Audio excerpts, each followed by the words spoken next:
الحمد للہ رب العالمین والصلاة والسلام علی سید المرسلین اما بعد فاعوذ باللہ من الشیطان الرجیم بسم اللہ الرحمن الرحیم الصلاة والسلام علیکہ یا رسول اللہ وعلی آلکہ و اصحابکہ یا حبیب اللہ الصلاة والسلام علیکہ یا نبی اللہ وعلی آلکہ و اصحابکہ یا نور اللہ۔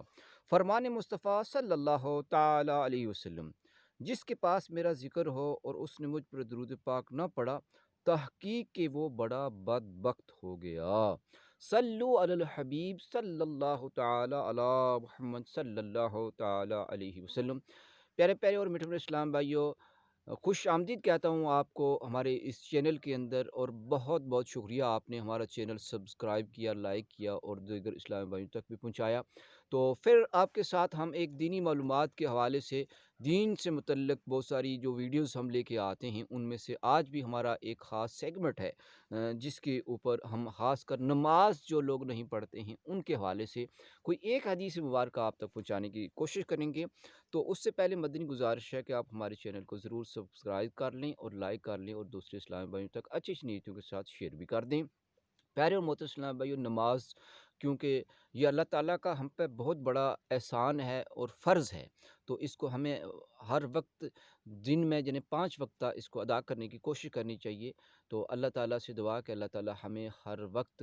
اللہ تعالیٰ کے جو احکامات ہیں ان کو یاد رکھ کر ان پر عمل کرنے کی توفیق عطا فرمائے، اور نماز کو ادا کرنے کی توفیق عطا فرمائے۔ وقت کے اوپر 5 وقتہ نماز جو ہے ہم پر دن میں 5 وقت فرض ہے، بغیر عذر شرعی اس کو چھوڑنا سخت گناہ ہے۔ روایت میں ہے کہ قیامت کے دن سب سے پہلے نماز چھوڑنے والوں کے چہرے سیاہ ہوں گے، اور جہنم میں ایک وادی ہے جسے لم لم کہا جاتا ہے، اس میں اونٹ کی گردن کی طرح موٹے موٹے سانپ ہیں، ہر سانپ کی لمبائی 1 ماہ کی مسافت کے برابر ہے۔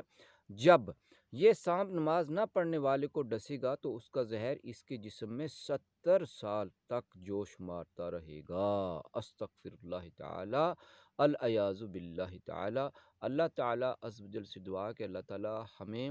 صحیح وقت کے اوپر نماز 5 گانا با جماعت ادا کرنے کی توفیق عطا فرمائے۔ صلو علی الحبیب صلی اللہ تعالی علیہ